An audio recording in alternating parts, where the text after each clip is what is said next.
Oui, je crois qu'il faut que nous retournions à nos monnaies nationales en accord, avec un plan prévu, réfléchi, planifié avec nos partenaires européens. Sortir aujourd'hui de l'euro, unilatéralement, provoquerait une catastrophe. Ça n'a jamais été mon projet. Non, mais je parle pas de votre projet, je vous dis, voilà, des hypothèses. Donc nous, on demande de réparer cette erreur de l'euro et puis de se concerter pour mettre fin à cette expérience. Ça peut se faire sur plusieurs mois avec nos partenaires européens, mais il faut le faire maintenant. C'est-à-dire que je ferai ce que vient d'admettre comme étant la meilleure des solutions deux prix Nobel américains et le conseiller financier, le conseiller du Financial Times, c'est-à-dire une sortie concertée et planifiée de l'euro avec les partenaires européens. Vous nous dites dans votre programme que vous allez sortir. Ah non, monsieur. J'ai dit que si sortir de j'allais l'euro. négocier.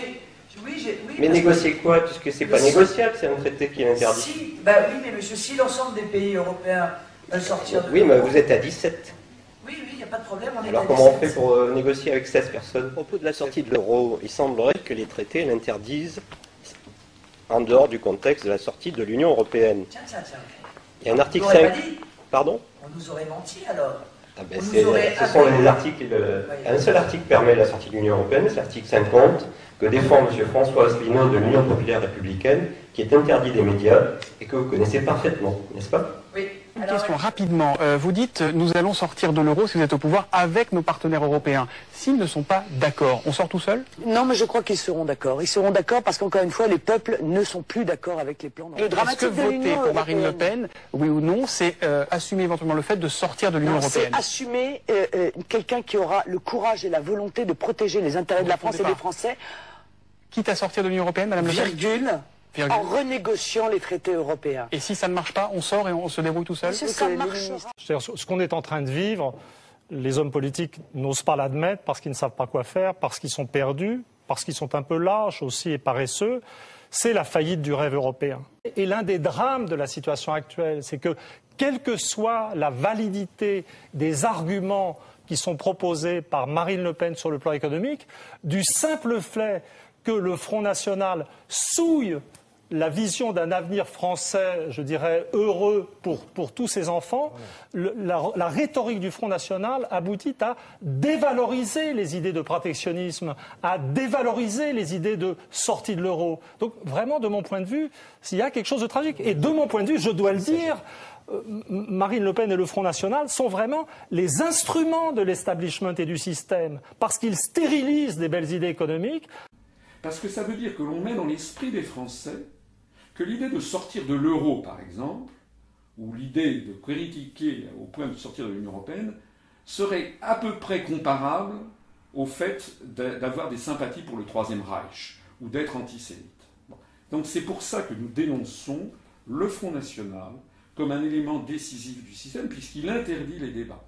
Ce débat en France est réservé à la télévision, à Madame Le Pen, pour qu'elle dise ça, et puis qu'après elle fasse un dérapage pour parler des immigrés. Donc du coup, alors que c'est un vrai sujet, 85% des Français se disent « Oh là là, je ne peux pas être pour la sortie de l'euro, puisque par transitivité, si j'ose dire, ça voudrait dire que je suis le péniste et donc que j'approuve les propos immondes qui sont tenus de temps en temps par la famille Le Pen. » Et le fait média du jour, c'est donc cette incroyable déclaration. Hier soir sur France 2, d'envoyé spécial, un incroyable dérapage d'une candidate du Front National devant les caméras de l'émission qui n'a pas hésité à comparer Christiane Taubira à un singe, un énième dérapage verbal. Nouveau dérapage de Jean-Marie Le Pen, interrogé sur le communautarisme, l'ancien leader du Front National a une nouvelle fois dépassé la ligne rouge.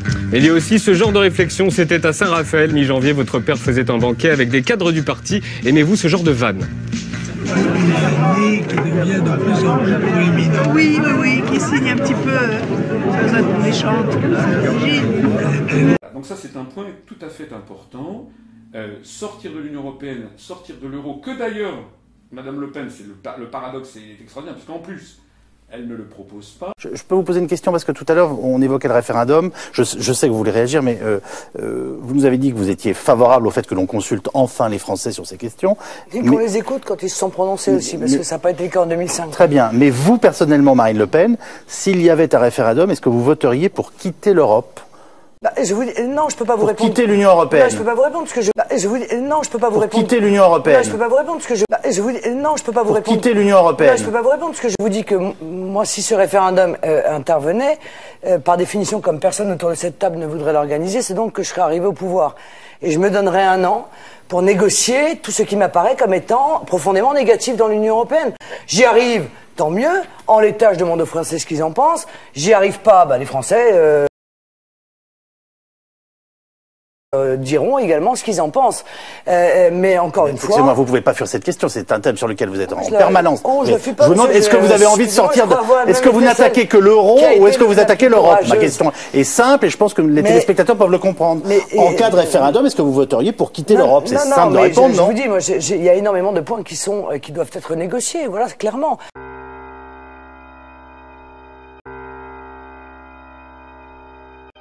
Je me suis rendu compte que tout le monde en France propose une autre Europe. Le Front National propose une Europe des nations, une Europe des patries. L'UMP, aux dernières nouvelles, a fait sa campagne en disant pour une Europe qui marche. Le Parti Socialiste faisait campagne pour une Europe sociale. ELV pour une Europe écologique. Le Front de gauche et l'extrême gauche pour une Europe des travailleurs. Donc chacun a son projet. Alors déjà, la première chose assez pittoresque, c'est qu'ils ne sont même pas d'accord entre Français sur l'Europe qu'ils veulent. C'est là où il y a une vraie manipulation de l'opinion publique, c'est qu'au moment des élections européennes, par exemple, vous avez des gens qui proposent des listes en disant, voilà, une Europe des patries, une Europe ceci, une Europe cela, une Europe écologique, une Europe sociale. Mais il n'y a aucune liste qui dit aux Français, si on veut changer d'Europe, il faut changer les traités. Or, les traités se changent à l'unanimité. Un État peut faire échouer une modification.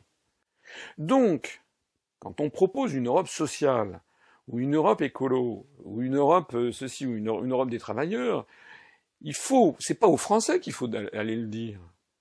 Il faut d'abord que les partis politiques aillent voir les 27 autres États et peuples, et propose donc le même projet avec les 27 autres États et peuples en disant, voilà, nous avons 27 partis frères dans les 27 autres, pas 22, pas 24, 27, plus la France, puisque ça doit être à l'unanimité. Il faut donc que tous les autres États, dans tous les autres États, il y ait un parti qui propose exactement la même chose. Une Europe version Mélenchon, c'est comme les bandits manchots. Vous savez, dans les casinos, quand vous avez le jackpot, vous tirez. Pour avoir le jackpot, il faut que vous ayez, mettons, je crois qu'il y a 4 fenêtres, ou 5 fenêtres. Il faut que vous ayez les 4 fenêtres ou les 5 fenêtres d'un coup qui tombent sur jackpot. Et là, vous savez que ça n'arrive presque jamais. Mais là, c'est pas 4 ou 5 fenêtres, là, c'est 28 fenêtres. Eh bien, faites un calcul statistique. C'est ce que j'ai fait. J'ai présenté ça dans l'école des étudiants de Polytechnique qui n'ont rien trouvé à redire, puisque le raisonnement mathématique est le bon. Ça fait 0,15 à la puissance 28. C'est la probabilité, qu'elle puisse arriver, c'est 1 seconde tous les 37 trillions d'années. Tous les 37 milliards d'années. Autrement dit, jamais. Si les Français qui veulent vraiment que les choses changent continuent, certains d'entre eux, disons 15 à 18%, à voter pour le Front National d'un côté, et les autres, environ 10-12% à voter pour le Front de gauche de l'autre côté, ça, ils vont se faire plaisir. Ça, ils auront des moments d'adrénaline au moment où ils mettront leur bulletin de vote dans l'urne. Ça va, ils vont se défouler. Mais je prends le pari que s'ils restent comme ça, en 2017, nous aurons le même scénario. Alors, si on veut vraiment que la France se désintègre, il faut continuer comme ça. Voilà. C'est très grave, ce que je dis. Si les Français continuent, du moins ceux qui votent pour le FN et ceux qui votent pour le Front de gauche, continuent à ne pas vouloir entrer dans le raisonnement que je leur présente, il ferait quand même bien d'y porter attention, puisque tout le monde me reconnaît que depuis que j'ai créé l'UPR, tout ce que j'ai dit s'est réalisé. Tout le monde reconnaît la justesse de mes analyses en matière économique, financière, monétaire, diplomatique, géopolitique. Pourquoi est-ce que le seul sujet où je me tromperais, ce serait celui de la politique intérieure française? Il faut quand même que les gens arrêtent, et maintenant arrêtent d'être des enfants. Il faut qu'ils arrêtent de croire au Père Noël, il faut qu'ils se disent que jamais, ni le FN, ni le Front de gauche, ne pourront réussir à rallier une majorité des Français. Il faut donc trouver un nouveau vecteur politique qui mette tout le monde d'accord, justement provisoirement, pas sur longue période, mais provisoirement, en ne parlant pas de tous les sujets qui fâchent, les sujets de société, les sujets économiques, les sujets énergétiques, etc., pour se rassembler sur l'essentiel, c'est-à-dire sur la sortie de l'Union européenne, de l'euro et de l'OTAN. C'est pour cela que j'ai créé l'UPR, c'est d'ailleurs pour ça que notre mouvement se développe remarquablement bien d'ailleurs, parce que de plus en plus de gens commencent à comprendre le raisonnement qui est le nôtre.